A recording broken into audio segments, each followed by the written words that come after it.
عن أبي عبد الله جابر بن عبد الله الأنصاري رضي الله عنهما أن رجلا سأل رسول الله صلى الله عليه وسلم فقال: أرأيت إذا صليت المكتوبات وصمت رمضان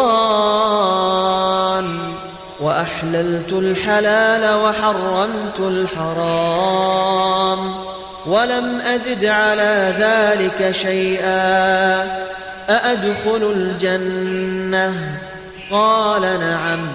Miaka poon ki Abu Abdullah asi Jabir ibn Abdullah al-Ansari.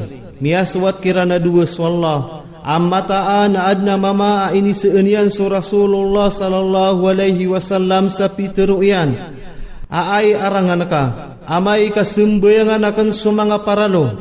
Nagu puasa akan su Ramadan. Nagu pakai nakan su halal, nagu haram nakan su haram.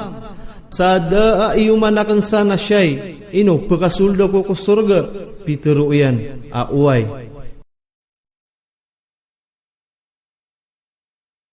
Miaka poon ki Abu Abdullah asi Jabir ibn Abdullah al-Ansari. Mia suat kirana dua swallah. Amma ta'an adna mama ini seunian su Rasulullah sallallahu alaihi wasallam sapi teruyan. Aai aranganaka. Amai ka sembayangan akan sumanga paralo. Nagu puasa akan su Ramadan. Nagu pakai akan su halal, nagu haram akan su haram.